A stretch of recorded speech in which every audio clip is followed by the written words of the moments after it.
ഇറ്റ്ഫോക്ക് 2025 ഇന്ന് ഇറ്റ്ഫോക്കിൻ്റെ final day ആണ്. അപ്പോൾ ഇന്നത്തെ ഇറ്റ്ഫോക്ക് വിശേഷങ്ങളിലേക്ക്.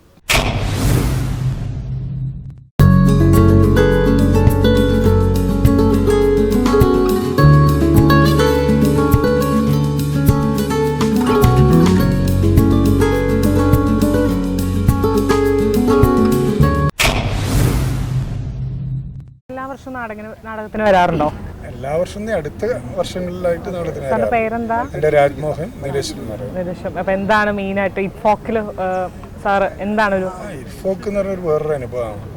അതിൽ നാടകം കാണുക എന്നുള്ളൊരു അനുഭവം. അതെ, രാജ്മോഹൻ സാർ എന്താണ് പ്രൊഫഷൻ അല്ലെങ്കിൽ എന്താണ് നാടകത്തിൽ എങ്ങനെയാണ്? ഞാൻ ഒരു അധ്യാപകനായിട്ട് റിട്ടയർ ചെയ്ത മനുഷ്യനാണ്.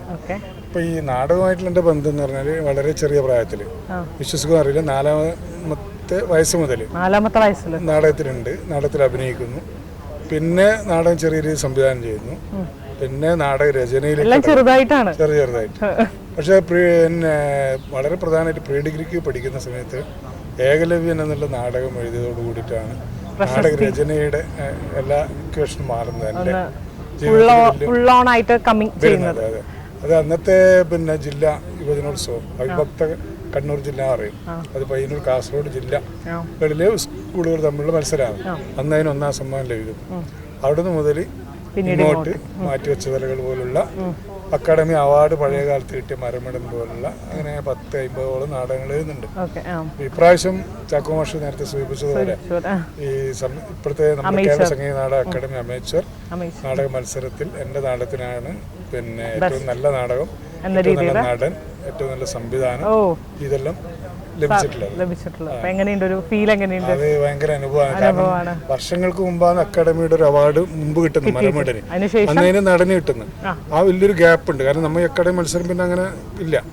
അപ്പം പിന്നീട് നമ്മളൊരു എൻട്രി നമ്മൾ ഇത്രയും പ്രായം കഴിഞ്ഞിട്ടാണ്. അപ്പം ഇപ്പം ഏറ്റവും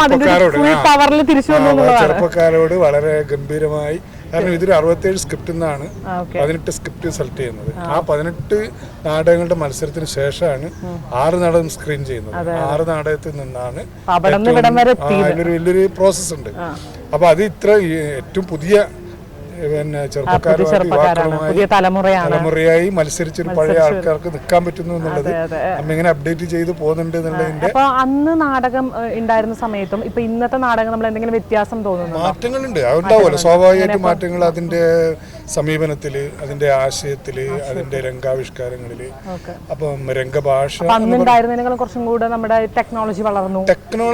അതെ. പക്ഷെ ഇപ്പൊ നാടകം എത്രത്തോളം വളർന്നു എന്നുള്ള വേറൊരു ചിത്രങ്ങളുണ്ട്.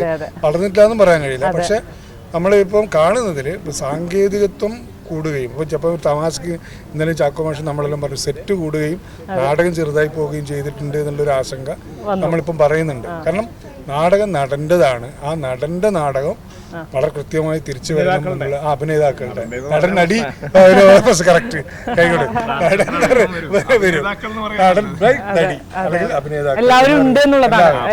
അവരുടെ സാന്നിധ്യവും ആണ് ഒരു നാടകത്തിന്റെ വലിപ്പം എന്ന് പറയുന്നത്. അത് നമ്മൾ മനസ്സിലാക്കുന്നുണ്ട്. എഴുതി വെച്ചതിന്റെ അപ്പുറത്ത് അതിനൊരു ജീവനും ആത്മാവും എല്ലാം അവർ തന്നെയാണ്. ആ നാടകം ഒന്നും കൂടി വളരേണ്ടതുണ്ട് എന്ന് തന്നെയാണ് നമ്മുടെ അഭിപ്രായം.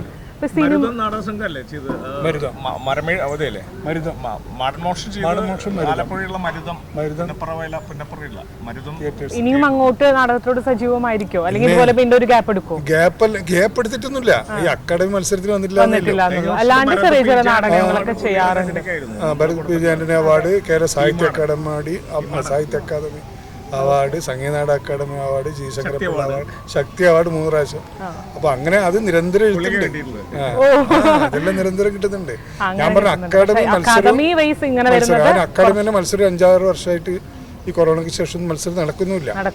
അപ്പൊ അതാണ് ഞാൻ പറഞ്ഞത്. അല്ലാണ്ട് നാടകത്തിൽ നിന്ന് വിട്ടുപോയിട്ടില്ല. നടക്കണമെങ്കിൽ ഒരുപാട് ചലഞ്ചസ് ഉണ്ടായിരുന്നു. അപ്പൊ എങ്ങനെയാണ് അതിനെ നോക്കിക്കാണുന്നത്? അല്ല, അതുണ്ടാവുമല്ലോ. കാലത്തിന്റെ ഒരു വലിയൊരു പ്രശ്നം, സാമ്പത്തിക പ്രശ്നങ്ങള്, തോന്നുന്നുണ്ടോ നാടകം അങ്ങനെ വരുന്ന സാഹചര്യങ്ങളിൽ നാടകം അന്യം നിന്ന് പോവും? നാടകം അന്യം നിന്ന് പോകാനൊന്നും യാതൊരു സാധ്യതയില്ല. അതെല്ലാം വെറും നമ്മളൊരു തോന്നല് മാത്രമേ. നാടകം എന്തായാലും വരും, അതിശക്തമായിട്ട് തിരിച്ചു വരും. അത് ആരോ പറഞ്ഞതാണ്, നാടകം മരിച്ചു എന്നൊക്കെ പറഞ്ഞിട്ട് ഒരു പബ്ലിസിറ്റി ഒക്കെ അതിനിടയിൽ ഉണ്ടായിരുന്നു. അതൊന്നുമില്ല, അതൊന്നും സംഭവമല്ല. കാരണം ഇതിനെയും ഈ പിന്നെ ലോകത്തില് മനുഷ്യൻ കണ്ടുപിടിച്ചതിൽ വെച്ചിട്ട് ഏറ്റവും വലിയ കണ്ടുപിടുത്ത നാടകം എന്നാണ് ഞാൻ മനസ്സിലാക്കി. ഏറ്റവും ജൈവപരമായ സംഭവമാണ്. പേരെന്താ മാം? ആശോണിത. എന്ത് ചെയ്യുന്നു? വക്കീലാണ്. ഇറ്റ്ഫോക്കിൽ വരാറുണ്ടോ?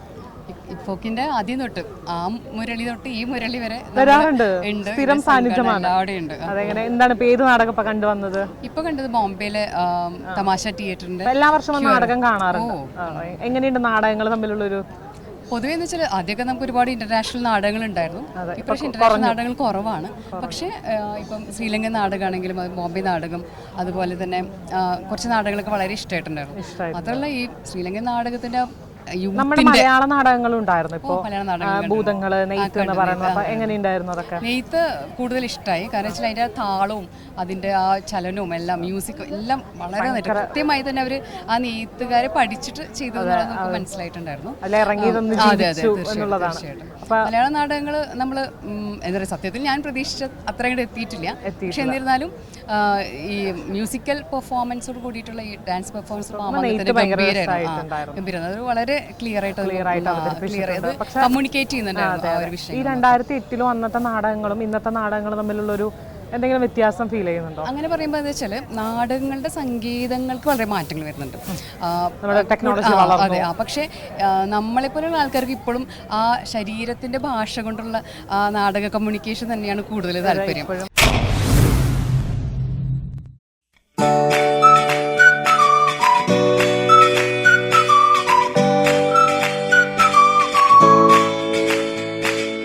സതീഷ് ഏറ്റുമാനൂർ. ഞാൻ സ്കൂൾ ഓഫ് ഡ്രാമ പ്രോഡക്റ്റാണ്. ഞാൻ കഴിഞ്ഞൊരു 3-4 ഇക്ഫോക്കായിട്ട് ഇവിടെ വരാറുണ്ട്. അപ്പോൾ പല നാടകങ്ങളും നല്ല നിലവാരം പുലർത്തുന്നതാണ്. ഇന്നിപ്പോൾ കണ്ട ശ്രീലങ്കൻ പ്ലേ എനിക്ക് വളരെ ഒരു കണ്ടില്ലെങ്കിൽ മിസ്സായി പോയെന്ന് തോന്നിയ ഒരു നാടകങ്ങളാണ്. അങ്ങനെ പല നാടകങ്ങളും ഉണ്ട്. പിന്നെ ഞാൻ തന്നെ ചെയ്യാൻ ആഗ്രഹിക്കുന്ന, ഇപ്പോൾ ഇദ്ദേഹം പറഞ്ഞ പോലെ, നമ്മുടെ ചാക്കോ അന്തിക്കാട് പറഞ്ഞ പോലെ ഞാൻ തന്നെ ഒരു പ്ലേ ചെയ്യാനായിട്ട്, ഒരു കാസിൽ എന്ന് പറയുന്ന കാഫ്കയുടെ കാസിൽ ചെയ്യാനായിട്ട് എനിക്ക് സ്പോൺസറെ കിട്ടാതെ അതിനുള്ളൊരു ക്രൂ കിട്ടാതെ ഞാനിങ്ങനെ വിഷമിച്ചിരിക്കുന്ന ഒരവസ്ഥയാണ്. അപ്പോൾ അങ്ങനൊരു അയ്യപ്പൻ പറഞ്ഞ പോലെ, അയ്യപ്പൻ ഒരിക്കൽ പറഞ്ഞ പോലെ ഈ സാമ്പത്തികമാണ് എല്ലാ, ഈവൻ പ്രണയത്തിൻ്റെ വരെ ബേസ് എന്ന് പറഞ്ഞാൽ സാമ്പത്തികമാണ്. നാടകം അത് അതിന്റെ ഉയർച്ചയിലോട്ട് വരാൻ ഈ ഒരു സമ്പത്ത് വലിയൊരു ഘടകമായിട്ട് മാറും. നമ്മുടെ സമയം, നമ്മുടെ ആരോഗ്യം എല്ലാം ഇൻവെസ്റ്റ് ചെയ്യുമ്പോഴും നമുക്കത് വിചാരിച്ചൊരു ഇമ്പാക്റ്റ് കിട്ടുന്നില്ല. സാറിന്റെ പേര്? ചാക്കോടി അന്തിക്കാട്. സാറ് പറയണ കേട്ടു 2008 മുതൽ തന്നെ അതിന്റെ ഒരു നാടകം എല്ലാ വർഷവും വരാറുണ്ട്. സാർ എന്ത് ചെയ്യുന്നു? ഞാൻ തിയേറ്റർ തന്നെയാണ്. ഡോക്യുമെന്ററി, ഷോർട്ട് ഫിലിം, നാടകം. നാടകങ്ങൾ ഇറ്റ്ഫോക്കിലേറ്റ പ്ലേകൾ ഉണ്ടായിട്ടില്ല. ഇല്ല, ഇപ്പൊ രീതിയിലുള്ള 2008 ഇറ്റ്ഫോക്ക് ഏറ്റവും ശക്തം തന്നെയാണ്. കാരണം ഒന്നാമത്തെ കാര്യം, അന്ന് ഭരത് മുരളി, നമ്മുടെ ആക്ടർ മുരളിയുടെ നേതൃത്വത്തിൽ സംസ്കാരിക വകുപ്പ് മന്ത്രി എം എ ബേബിയും അങ്ങനെയുള്ള ഒരു വലിയ ടീമായിരുന്നു അന്ന്. അപ്പോൾ അത് ആദ്യത്തെ ഇറ്റ്ഫോക്ക് എന്ന് പറയുന്നത് ഇറാൻ പ്ലേയും ജോസ് ചെർമലിനെ ഡെഡിക്കേറ്റ് ചെയ്തുകൊണ്ടുള്ള മുദ്രാരാഷ്ട്രം പോലെയുള്ള പ്രൊഡക്ഷനും ജയരാജ് വരൊക്കെ ആക്ട് ചെയ്തിട്ടുള്ളത്.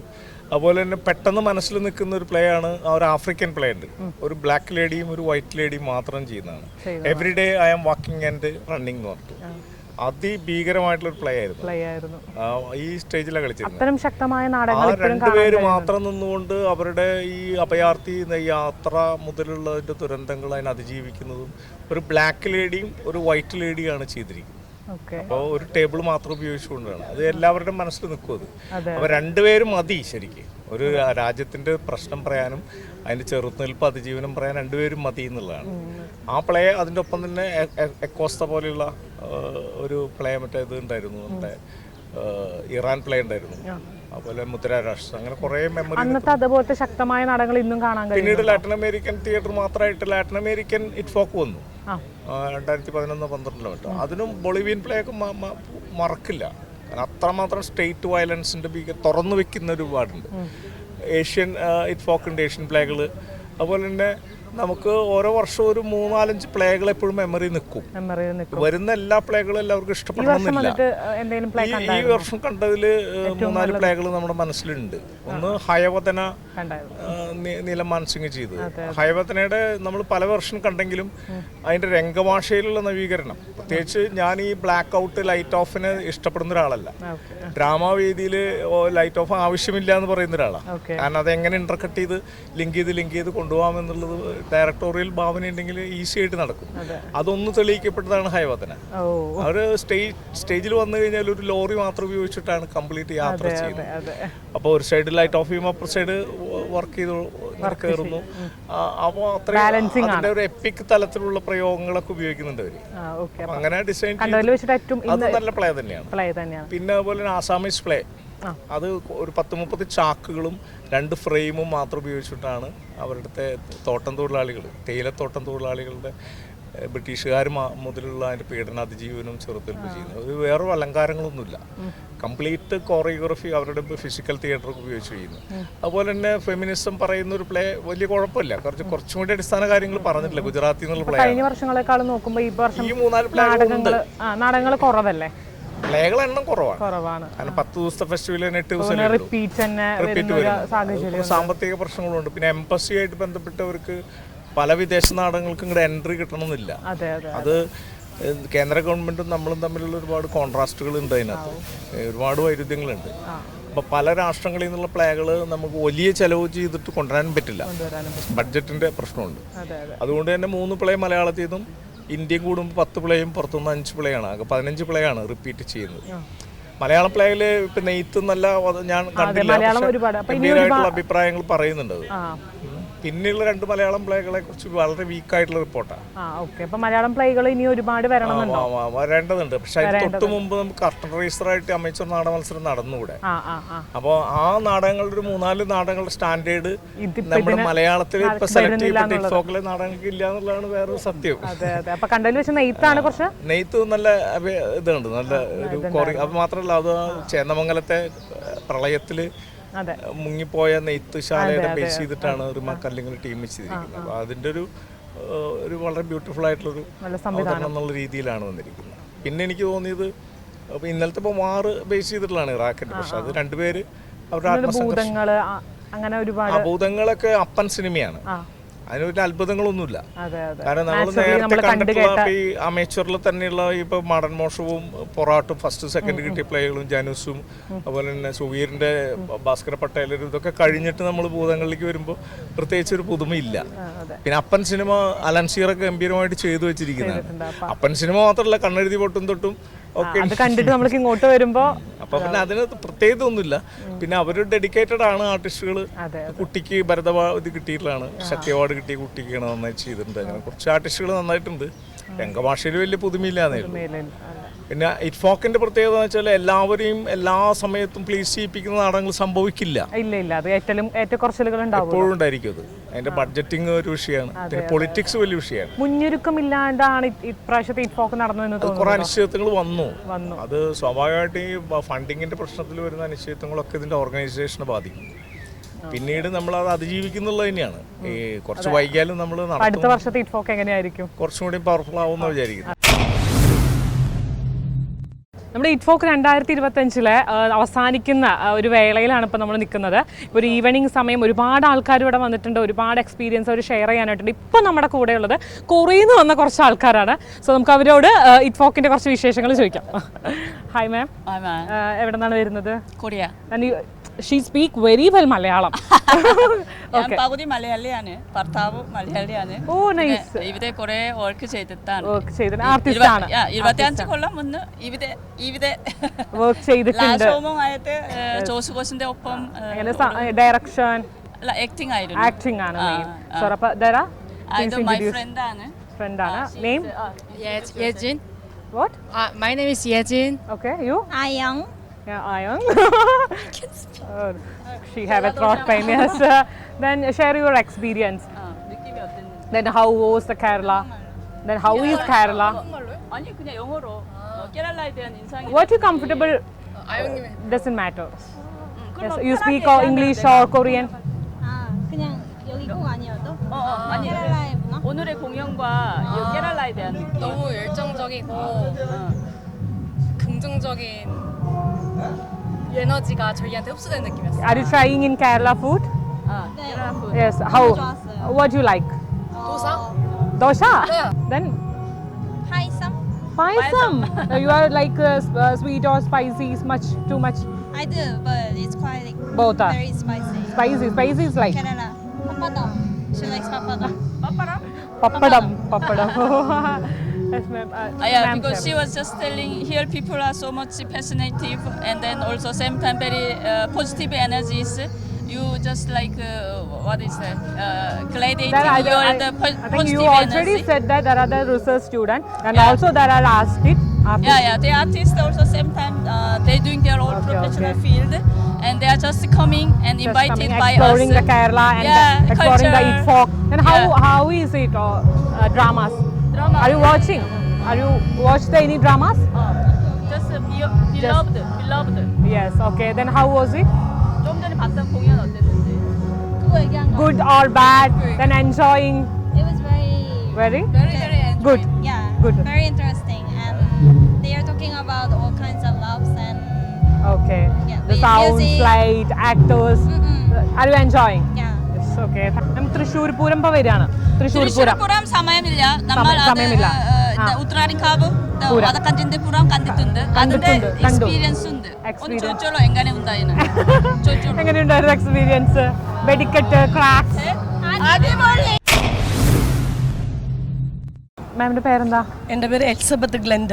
അപ്പൊ എപ്പോഴും എല്ലാ വർഷവും എല്ലാ വർഷവും ഈ പരിപാടി കാണാൻ വരാറുണ്ട്. ഷുവറായിട്ട് ഷുവറായിട്ട് വരാറുണ്ട്. അപ്പൊ എല്ലാ വർഷത്തെയും നാടകങ്ങൾ എക്സ്പീരിയൻസ് ചെയ്ത് ഒരുപാട് നന്നായിട്ടുണ്ട്. എല്ലാത്തിനും ഈ വർഷം ഒന്നും കൂടി ബെറ്റർ ആയിരുന്നു. അപ്പൊ അങ്ങനെ കുറെ നമുക്ക് ലിമിറ്റേഷൻസ് ഉണ്ടായിരുന്നു, കാരണം കുറെ നാടകങ്ങൾ റിപ്പീറ്റ് ഉണ്ടായിരുന്നു. Okay. സോ പക്ഷെ എന്നാലും നാടകങ്ങൾ എന്നാലും വളരെ നന്നായിരുന്നു. ഏതായിരുന്നു മലയാള നാടകത്തിൽ ഏറ്റവും ഇഷ്ടപ്പെട്ട നാടകം ഏതായിരുന്നു? മലയാള നാടകം കണ്ടോ? നെയ്ത്ത്, നമ്മുടെ ഭൂതങ്ങൾ പറഞ്ഞ നാടകങ്ങളൊക്കെ കണ്ടോ? ഭൂതങ്ങളൊക്കെ നന്നായിരുന്നു. ഇഷ്ടമായിരുന്നു. പിന്നെ ഇംഗ്ലീഷ് നാടകങ്ങളിലൊക്കെ ഇംഗ്ലീഷൊക്കെ കുഴപ്പമില്ല, നന്നായിരുന്നു. ഇപ്പോക്കിന് ആദ്യമായിട്ടാണോ വരണേ? എങ്ങനെയുണ്ട് ഇവിടുത്തെ ഒരു വൈബ്? എങ്ങനെയുണ്ട്? സൂപ്പറാ? ഇഷ്ടായോ? എന്തിഷ്ടായോ ഇവിടുത്തെ? നാടകം കണ്ടായിരുന്നോ? കുറച്ചല്ലേ? മനസ്സിലായോ? ഇഷ്ടായോ? യുദ്ധവും അടിച്ചമർത്തലുകളും തുടരുമ്പോൾ പ്രതിരോധമല്ലാതെ മറ്റെന്തു വഴി എന്ന ആശയം ഉൾക്കൊള്ളിച്ച തലക്കെട്ടായിരുന്നു ഇറ്റ്ഫോക്ക് 2025-ൻ്റേത്. ഇറ്റ്ഫോക്കിൻ്റെ വർണ്ണാഭമായ യാത്ര ഇവിടെ അവസാനിക്കുകയാണ്. എന്നാൽ ഈ കലയും നാടകവും ഇവിടെ ജീവിക്കുക തന്നെ ചെയ്യും.